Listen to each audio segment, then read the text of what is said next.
The corridor was empty, except for the girl.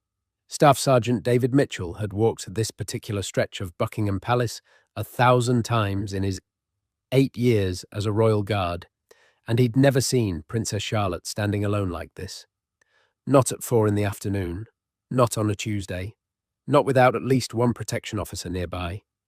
She was 9 years old, dressed in her Lambrook school uniform, navy blazer, white shirt, that distinctive blue and white striped tie. Her blonde hair was pulled back in a neat ponytail, but strands had come loose around her face. And she was crying, not the loud, dramatic tears of a child throwing a tantrum. Those were quiet tears, the kind children cry when they're trying very hard to be brave and failing. Mitchell's hand tightened slightly on his SA-80 rifle. Protocol said he should radio this in immediately. A royal child alone and distressed meant something had gone wrong with security procedures. But Charlotte looked up at him before he could move, and her hand went to her ear. Thumb touched her earlobe. Index finger tapped twice. A pause. Then she did it again. Mitchell's blood went cold. He'd been briefed on this signal 2 years ago during an update to royal protection protocols. Princess Kate had taught her children a specific gesture for emergencies, situations where they couldn't speak freely or didn't know who to trust. The briefing had been clear. If any member of the Royal Guard saw this signal, they were to treat it as an immediate threat to the child's safety. He took 3 steps toward her, keeping his voice low and calm. "Your Highness, are you all right?" Charlotte's lip trembled. She looked down the corridor, checking, Mitchell realized, to see if anyone was watching them. When she spoke, her voice was barely above a whisper. "Mummy said if I'm ever scared and can't find her, I should find a guard I recognize." "I'm here now," Mitchell said. "You're safe. Can you tell me what's wrong?" The girl's eyes filled with fresh tears. "She said I wasn't supposed to tell anyone, but Mummy said the signal means I should tell no matter what." Mitchell crouched down, bringing himself to Charlotte's eye level. 17 years in the military, 3 tours in Afghanistan, 4 in ceremonial duties, had taught him that when someone said they weren't supposed to tell, that was exactly when you most needed to hear it. "Your mother's right. The signal means it's important. I need you to tell me what happened." But before we continue with what Princess Charlotte told Sergeant Mitchell that afternoon, make sure you're subscribed to Crown Watch. Hit that button so you don't miss these stories. And let us know in the comments where you're watching from today. Now, back to what happened in that corridor. Charlotte wiped her eyes with the back of her hand. "Queen Camilla came to my school. During lunch, she said there was an emergency and I had to leave right away." Mitchell felt his jaw tighten. Royal children didn't get pulled from school without advanced security coordination. Every movement was planned, logged, cleared through multiple channels. "What kind of emergency?" "She said Papa needed me, that something happened to George." Charlotte's voice cracked on her brother's name. "But then when we got in the car, she made a phone call. I heard her say George was fine. She lied about it." The pieces were clicking together in Mitchell's mind, and he didn't like the picture they formed. "Where were you supposed to be going?" She wouldn't say. Just that I wasn't going back to school, that I was being transferred somewhere else. Charlotte looked up at him with those clear blue eyes. "I don't want to leave my school. My friends are there. Mummy and Papa chose it specially for us." Mitchell's mind was racing. This wasn't protocol. This wasn't how the royal family operated. Parents made decisions about their children's schooling, not step-grandparents, and certainly not by pulling them out during lunch with false emergencies. "Where's Queen Camilla now?" "In the blue drawing room. She's waiting for someone to bring papers for Papa to sign." Charlotte's hand went back to her ear, repeating the signal. "She told me to wait in my room, but I snuck out. I was scared." Mitchell made his decision in less than 3 seconds. Every instinct from his combat training was screaming that something was very wrong here. A 9-year-old child used a distress signal. That meant Threat assessment protocols overrode normal chain of command procedures. Princess Charlotte, I need you to stay with me. Don't go anywhere. Can you do that? She nodded, relief flooding her face. Mitchell pressed his radio. Sergeant Mitchell, to security control. I have Princess Charlotte with me in the East Gallery. We have a Code Purple situation. Code Purple. The designation for a royal child in potential danger. I need immediate confirmation on her schedule and location of her parents. The response came back within seconds. Mitchell, Princess Charlotte is listed as being at Lambrook School until 1600 hours. Parents are in separate locations. Princess of Wales at Royal Marsden Hospital charity event. Prince of Wales in Wales for agricultural summit. So officially, Charlotte was supposed to be at school. No authorized pickup had been logged. No schedule change filed. This was looking worse by the minute. Copy that. Advise both parents immediately of Charlotte's current location and request immediate return. And get me Captain Wells. Captain Richard Wells had been guard commander for 6 years, former SAS, decorated in Iraq, and known throughout the palace for having exactly zero tolerance for anyone who put royal children at risk.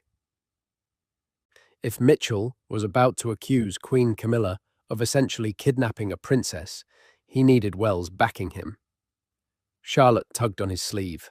Am I in trouble? No, Mitchell said firmly. You did exactly the right thing.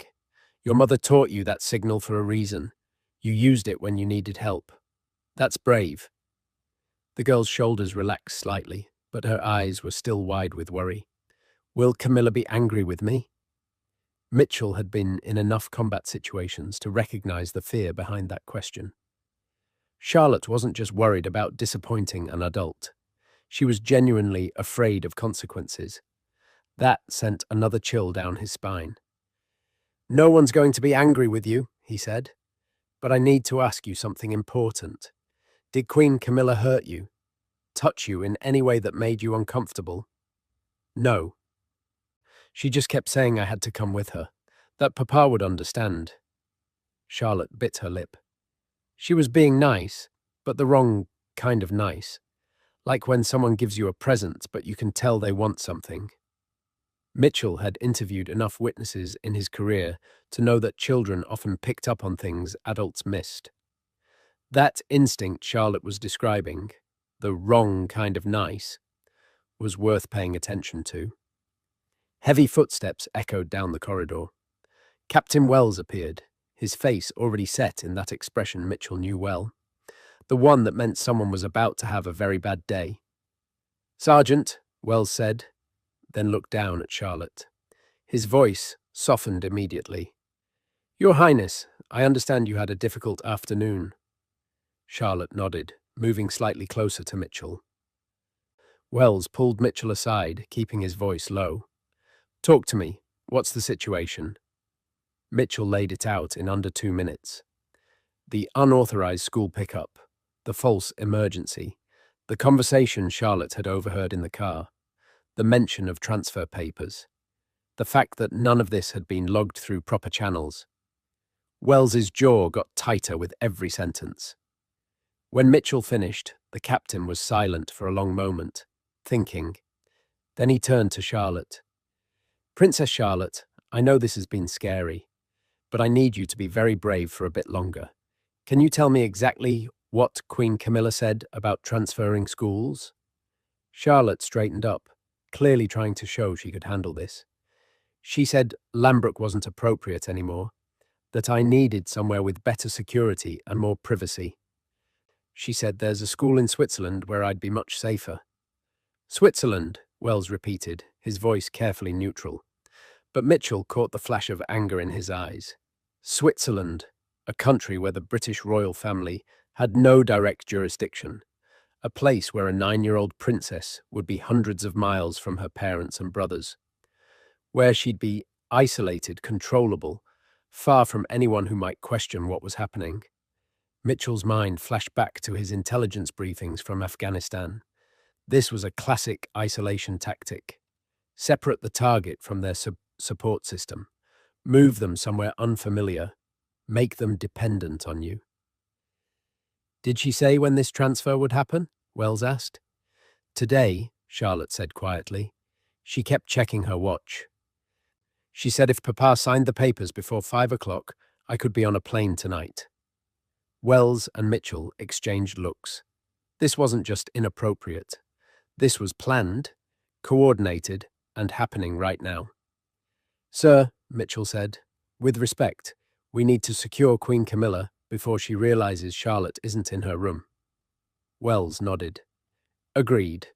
But we do this by the book. Princess Charlotte stays with you. I'm getting King Charles on the line right now. This goes straight to the top before we move. He pulled out his phone, stepping a few feet away. Mitchell could hear the conversation. Terse, urgent, professional. Wells explaining the situation to whoever answered at the King's private office, requesting immediate contact with His Majesty, making it clear this was urgent. Charlotte looked up at Mitchell. Is Papa going to be mad at me? No, Mitchell said, and he meant it.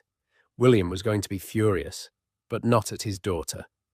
Mitchell had been present during enough royal family moments to know how protective William was of his children. The person he'd be angry at was the one who'd tried to take Charlotte away. Wells came back, his phone still to his ear. Your Highness, your father wants to speak with you. Charlotte's face lit up. She took the phone carefully, pressing it to her ear. Papa? Mitchell couldn't hear William's side of the conversation, but he could see Charlotte's reaction. Her whole body relaxed. Tears started flowing again, but these were different, relief tears. Her father was on the phone. She was safe. Everything was going to be okay. Yes, Papa. I'm with Sergeant Mitchell and Captain Wells. No, she didn't hurt me.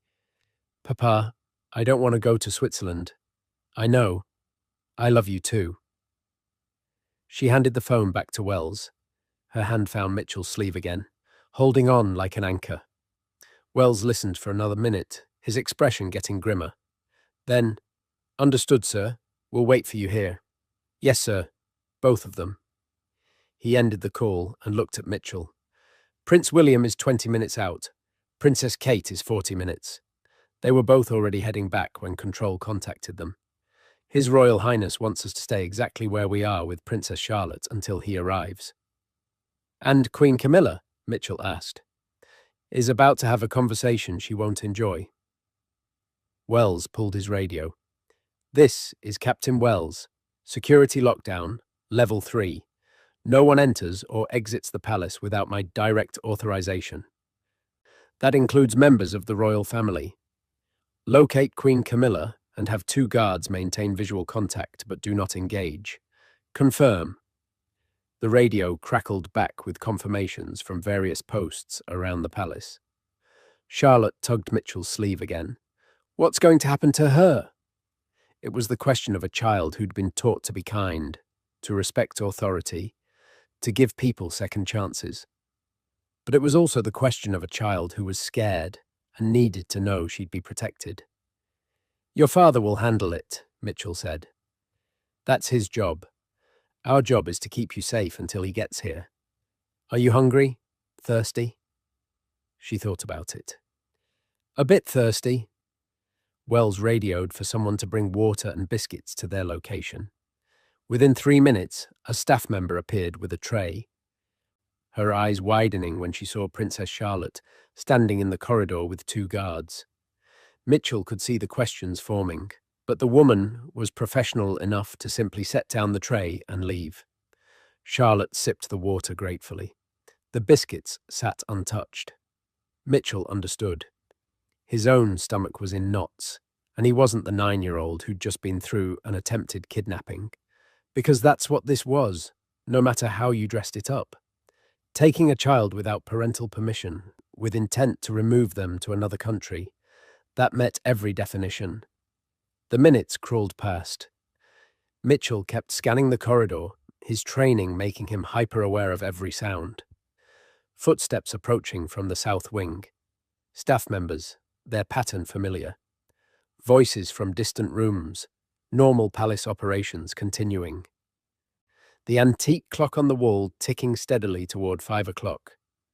That deadline Camilla had mentioned, whatever she'd planned was supposed to happen soon. Wells's radio crackled. "Captain, this is post 7. Queen Camilla just asked where Princess Charlotte is. She's demanding to speak with you. Tell her I'm addressing a security matter and will speak with her shortly," Wells said. Then to Mitchell, "She knows." Charlotte's hand tightened on Mitchell's sleeve. "It's okay," Mitchell said softly. "She can't get to you. See these uniforms? This is what we do. We protect people, especially brave princesses who use their emergency signals when they need help." Wells was on his phone again, this time coordinating with the palace's legal office. Mitchell caught fragments of the conversation. Parental rights, unauthorized removal, legal precedent, documentation requirements. Wells was building a case, making sure everything they did could withstand scrutiny. Because this was going to be scrutinized.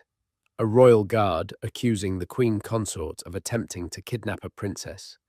That would be news. Big news. The kind that could end careers or start constitutional crises. Mitchell's mind went to his training at Sandhurst. They'd covered a scenario something like this, years ago. A theoretical situation where guards had to choose between orders from senior royals and the safety of junior royals. The answer had been clear then. The children's safety came first, always. But in the classroom, it had been theoretical. Standing here with Charlotte's small hand gripping his sleeve, it was very real. The sound of rapid footsteps echoed from the west wing. Mitchell's hand moved automatically to his rifle, then relaxed. He recognized that stride. Prince William moved like someone who'd been military trained, purposeful, and fast without running. The footsteps got closer. William appeared at the corridor's end, still wearing his suit from the agricultural summit. His tie loosened like he'd been pulling at it in the car. His eyes found Charlotte immediately. "Papa!" Charlotte let go of Mitchell and ran to her father. William dropped to his knees and pulled her into a fierce hug, one hand cradling the back of her head. Mitchell looked away, giving them privacy in this moment. Some things weren't meant to be observed. When William finally stood, keeping Charlotte's hand firmly in his expression had changed. The relief was still there, but it was joined by something harder, colder. Mitchell had seen that look before, on commanding officers, right before they ended someone's career. "Captain Wells, Sergeant Mitchell." William's voice was controlled, but Mitchell could hear the fury underneath. "Thank you for protecting my daughter. Can you tell me exactly what's happened?" Wells gave the report, crisp and professional. Mitchell added details when asked. Charlotte stayed silent, pressed against her father's side. William's face got paler with every sentence. When they finished, he was quiet for a long moment. Then, "Where is she now?" "Blue drawing room, Your Royal Highness," Wells said, "under guard supervision." "The papers," Charlotte mentioned, "the transfer documents, do they exist?" "We're checking now, sir. The legal office is searching for any documents filed today." William's phone buzzed. He glanced at it, then showed the screen to Wells and Mitchell. A message from Kate. "10 minutes away. Is she okay?" "Very okay," William typed back. "Our guards did their job." He looked at Mitchell then, really looked at him. "Sergeant, my daughter told me you were the first person she found, that she used the signal Kate taught her." "Yes, sir," Mitchell said, "and you immediately treated it as an emergency. Didn't question whether she was being dramatic or making something up. You believed her and acted." Mitchell wasn't sure if that was a question or a statement, so he just nodded. "That's—" William's voice caught. He cleared his throat. "That's exactly what we hoped would happen if our children ever needed help. Thank you." Charlotte looked up at her father. "Sergeant Mitchell said I was brave." You were, William said. You were so brave. And smart. You did exactly what Mummy taught you to do. Wells's radio crackled again. Captain, we've located the documents. They were in Queen Camilla's private secretary's office, waiting for signature. A boarding school in Geneva. Papers claim parental permission, but the signature is forged. William's expression went from angry to absolutely furious. Forged? Yes, sir. Palace Legal is examining them now. They're comparing to your known signature. Preliminary assessment is that it's a poor forgery. Wouldn't hold up to any serious examination. But would hold up long enough to get a 9-year-old on a plane, William said quietly. His hand tightened on Charlotte's shoulder. Captain Wells, I want a full security review. Every protocol around my children, every access point, every person who has authority to collect them from school. I want it on my desk by tomorrow morning. Yes, sir. And I want to know how Camilla's car got through to Lambrook School without the proper authorization codes. That was a good question, Mitchell thought. The school had specific security procedures. Random royal family members couldn't just show up and collect children. There were codes, advance notice requirements, verification steps. Someone had bypassed all of that. Kate appeared at the corridor's end, still in the pale blue dress she'd worn to the hospital event. Her hair was slightly mussed, like she'd been running. Her eyes found Charlotte and she made a small sound, something between a gasp and a sob. Mummy! Charlotte ran again, and Kate scooped her up despite her being nearly too big for it. William moved to join them, wrapping his arms around both his wife and daughter. Mitchell looked away again, focusing on the ornate ceiling moulding. These were private moments, family moments. His job was to protect them, not intrude on them. Kate was murmuring something to Charlotte, too low for Mitchell to hear.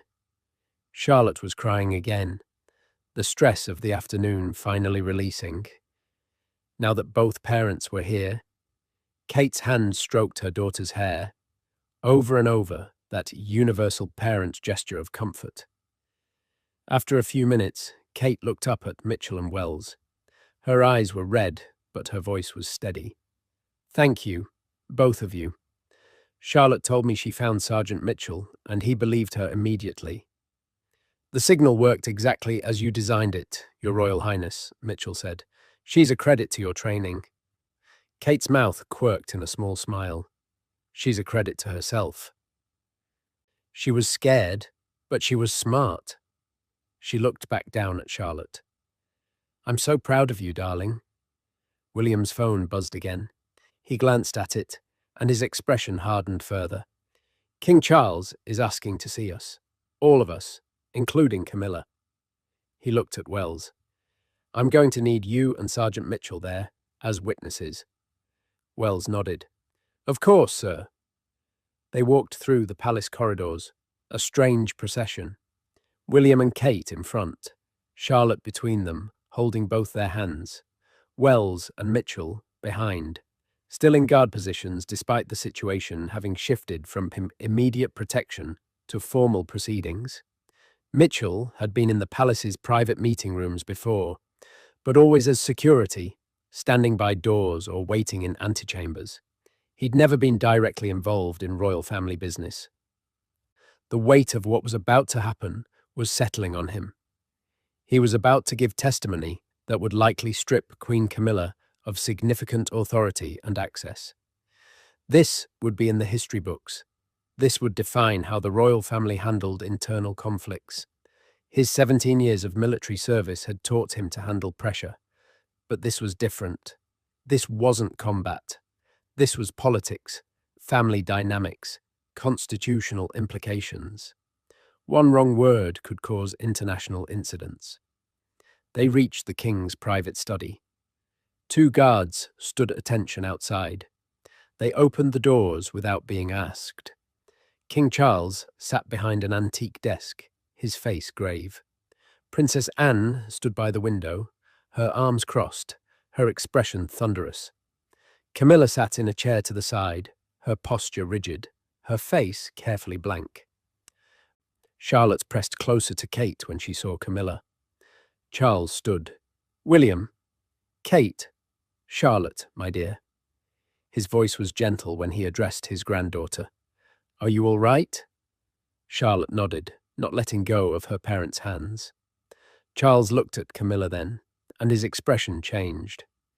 Mitchell had seen commanding officers look at subordinates who'd failed critical missions with more warmth. "Perhaps Charlotte should wait outside for this conversation." "No," William said firmly. "She stays. This affects her. She should hear how it's addressed." Anne spoke from the window. "Agreed. The child was brave enough to save herself. She's brave enough to see consequences." Charles hesitated, then nodded. "Very well." He gestured to Wells and Mitchell. "Captain Wells, Sergeant Mitchell, please tell me exactly what happened. Leave nothing out." Wells went first, laying out the timeline with military precision. The unauthorized pickup from school, the false emergency, the conversation Charlotte overheard, the distress signal, Mitchell's immediate response, and code purple designation. Mitchell added his observations. Charlotte's genuine fear, the specific nature of the threat, removal to another country without parental permission, the forged documents waiting for signature. Through it all, Camilla sat silent, her face betraying nothing. But Mitchell noticed her hands. They were clasped tightly in her lap, knuckles white, a tell. When they finished, Charles was quiet for a long moment. Then he looked at Camilla. "Is any of this inaccurate?" "It's being mischaracterized," Camilla said, her voice cool. "I was trying to help. The children have been under tremendous pressure at that school. I thought—" "You thought you'd forge my signature," William interrupted, his voice deadly quiet, "and kidnap my daughter to Switzerland."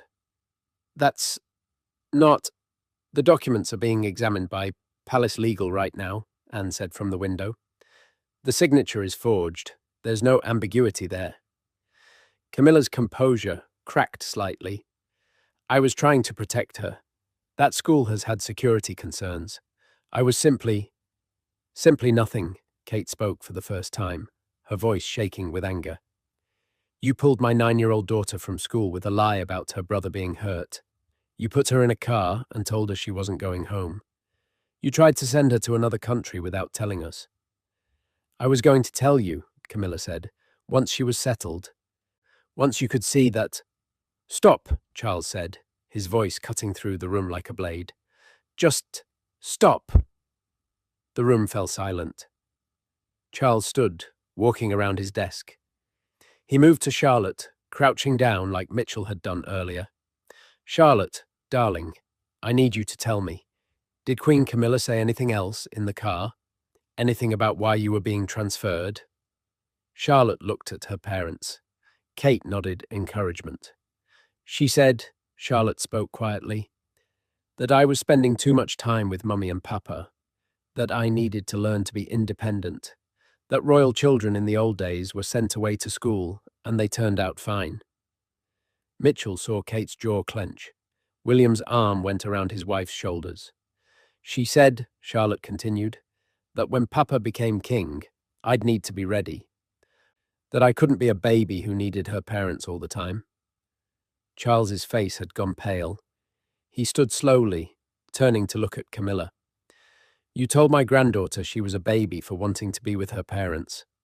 "That's not what I—" "That's exactly what you said," Charles said, his voice still quiet but carrying the weight of absolute authority. "I've heard enough." He moved back behind his desk, his posture straight, formal. This was no longer a family discussion. This was the king addressing a subject. "Camilla," Charles said, "effective immediately, your access to my grandchildren is suspended indefinitely. You will not approach them, contact them, or make any decisions regarding their welfare, education, or security. This is not negotiable." Camilla's face went white. "Charles, you can't—" "I can, and I am." He turned to Wells. "Captain Wells, These restrictions are to be added to palace security protocols immediately. Brief all relevant personnel. Yes, Your Majesty. Charles looked at William and Kate. I should have seen this coming. I didn't. I'm sorry. William nodded stiffly. Kate's hand found Charlotte's head, stroking her hair again. Anne moved from the window, standing beside her brother. There's also the matter of the forged documents. That's a crime. Fraud, at minimum. Potentially kidnapping under UK law. I'm aware, Charles said. Palace Legal is reviewing options. This will be handled appropriately. Camilla stood abruptly. I won't sit here and be treated like a criminal. I was trying to help. If you can't see that— What I see, Charles said, his voice still that same deadly quiet, is that you traumatized my granddaughter, forged my son's signature, and attempted to send a child to another country without her parents' knowledge or permission. If anyone else had done this, they'd already be in police custody. The implication hung in the air. The only reason Camilla wasn't under arrest was her position. But that protection was very, very thin right now. You may go, Charles said. We'll discuss the formal consequences tomorrow. For now, remove yourself from my sight. Camilla looked at him for a long moment, then at William and Kate, then at Charlotte. Her face was a mixture of anger and something that might have been shame. She left without another word, her heels clicking sharply on the marble floor. When the door closed behind her, the tension in the room eased slightly. Charles sat down heavily. He suddenly looked every one of his 70-plus years. William, Kate, I am truly sorry. This should never have happened. It didn't happen, William said, because our daughter was brave and smart, and because we have guards who take their responsibilities seriously. He looked at Mitchell. Sergeant Mitchell, I understand you're the one Charlotte found. Yes, sir. And you immediately activated emergency protocols.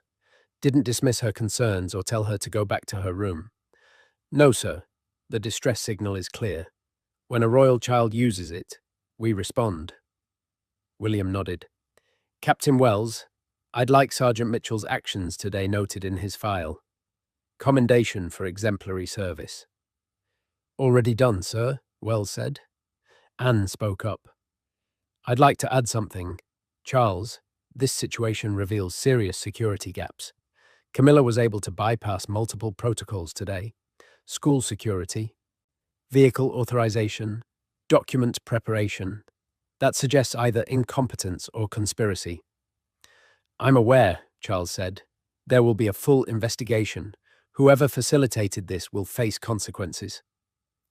Charlotte, who'd been quiet through most of this, spoke up suddenly. Is she going to try again? The adults all looked at her. Queen Camilla, Charlotte clarified. Is she going to try to take me away again? Kate pulled her daughter close. No, darling, she won't. Your grandfather just made sure of that. But what if she doesn't listen? It was William who answered. Then Sergeant Mitchell and Captain Wells and all the other guards will stop her. That's their job. And Mummy and I will always come get you, no matter where you are. Always. Do you understand? Charlotte nodded, but Mitchell could see the lingering fear in her eyes. This afternoon had shaken something fundamental in her understanding of safety. She'd learned that adults she was supposed to trust could lie, could try to hurt her. That was a hard lesson for a 9-year-old. Charles stood again. Charlotte, come here, please. She walked over to her grandfather, still cautious. Charles knelt down, bringing himself to her level. I need you to understand something. What happened today was wrong. Very wrong. And it will never happen again. I promise you that. You are safe. Your parents love you. Your brothers love you. And everyone in this palace whose job it is to protect you takes that job very seriously. Even you? Charlotte asked quietly. Especially me, Charles said. You're my granddaughter. I would never let anyone hurt you. Charlotte studied his face for a long moment, then nodded. Okay. Charles stood, resting his hand on her head briefly. Then he looked at Mitchell and Wells. Gentlemen, thank you. Your actions today prevented something that could have become a constitutional crisis. I won't forget that. Mitchell felt his face warm. Constitutional crisis. He'd been thinking of it as protecting a scared child. The larger implications were still settling in his mind. Sergeant Mitchell, Kate said, Charlotte told me you said she was brave. Thank you for that. She needed to hear it. She was brave, Your Royal Highness, and smart. Used the signal exactly as you taught her. Kate smiled, a real smile this time. I drilled it into all three of them. I never actually thought they'd need it. Better to have it and not need it, Mitchell said, than need it and not have it. Indeed. Anne moved toward the door. William, Kate, why don't you take Charlotte home? She's had enough palace drama for one day. Agreed, William said. He turned to his father. We'll talk tomorrow. About security changes. About consequences. About everything. Tomorrow, Charles agreed. The family left. Charlotte between her parents again. All three of them together. Safe. When they were gone, Charles sank back into his chair.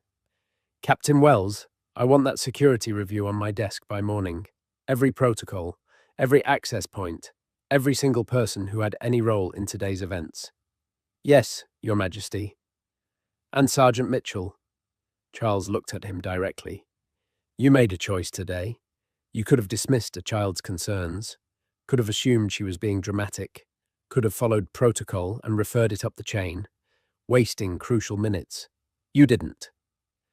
You acted immediately to protect her. That's what these uniforms are supposed to mean. Mitchell didn't know what to say to that, so he simply stood at attention. You're dismissed, Charles said. Both of you, and thank you. Outside the study, Wells let out a long breath. Well, that was intense. Yes, sir. You handled it well, Mitchell. Stayed calm, gave clear testimony, didn't embellish or minimize. Just reported what happened, sir. That's all anyone can ask. Wells started walking, Mitchell falling into step beside him. This isn't over, you know.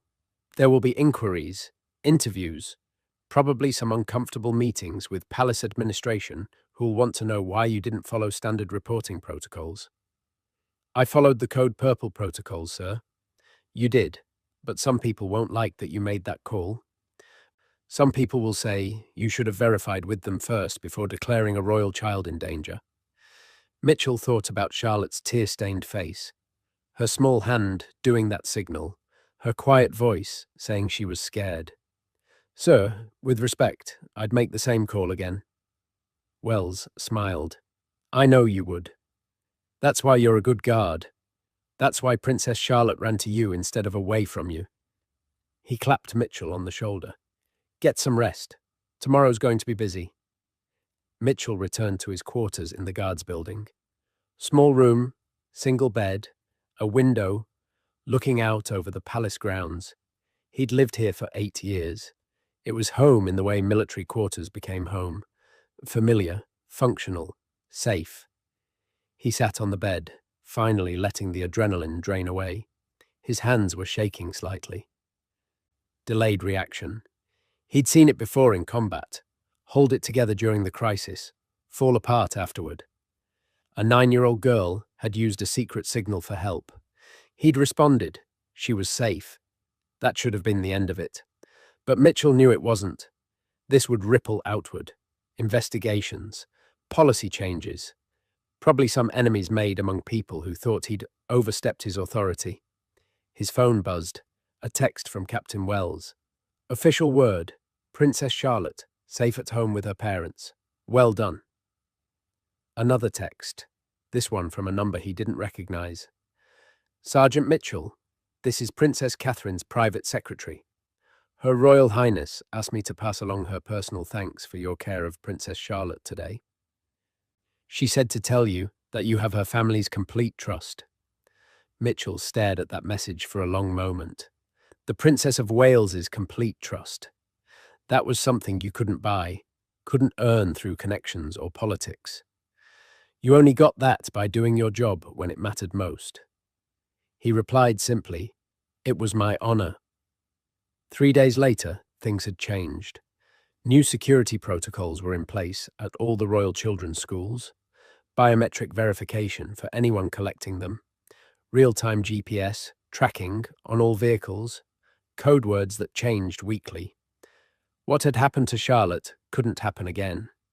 Camilla's official role remained Queen Consort, but her actual influence had been drastically curtailed. She'd been banned from all events involving the Wales children. Her schedule was now subject to approval by King Charles's private secretary. Staff who'd helped her bypass security that day had been quietly dismissed. The forged documents were being handled by Palace Legal. No criminal charges would be filed. The royal family preferred to handle these matters internally, but the threat of charges hung over Camilla like a sword. One more misstep and that protection might evaporate. Mitchell returned to his regular duties, standing guard at ceremonies, patrolling corridors, the same work he'd done for 8 years. But something had shifted. Other guards nodded to him with more respect. Senior officers treated his opinions with more weight. Princess Anne had stopped to speak with him briefly during an event, thanking him quietly for his service. And one morning, he found a handwritten note slipped under his door. Child's handwriting, careful and precise. "Dear Sergeant Mitchell, thank you for helping me when I was scared. Mummy says you're a hero. I think so too. From Princess Charlotte." Mitchell kept that note in his locker. On difficult days, when the uniform felt heavy and the responsibilities felt overwhelming, he'd look at it. Remember that 9-year-old girl's brave use of a secret signal. Remember that sometimes the job was exactly what it was supposed to be, protecting those who needed protection. Royal Guards aren't just ceremonial. They're not just tourist attractions standing still outside palaces.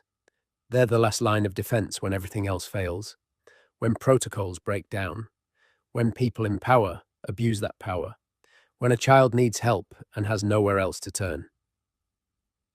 Staff Sergeant David Mitchell had served 17 years in uniform, 3 combat tours, 4 commendations. 8 years at Buckingham Palace, he'd faced down enemy combatants in Afghanistan, survived IED attacks, maintained watch through protests and threats. But the day he'd remember most clearly was the day a 9-year-old princess touched her ear in a specific pattern and trusted him to understand. That was the day that defined what the uniform really meant. If this story showed you something about the Royal Guards you didn't know, hit that subscribe button. We share these stories every day, showing you the real people behind the ceremonial uniforms. Tomorrow, we'll tell you about what happened when Queen Camilla tried to remove Kate's name from an official palace document. The guard who noticed might have saved the Princess of Wales from being written out of royal history. Drop a comment and let us know. Should there have been criminal charges in Charlotte's case? We'll see you tomorrow at the same time.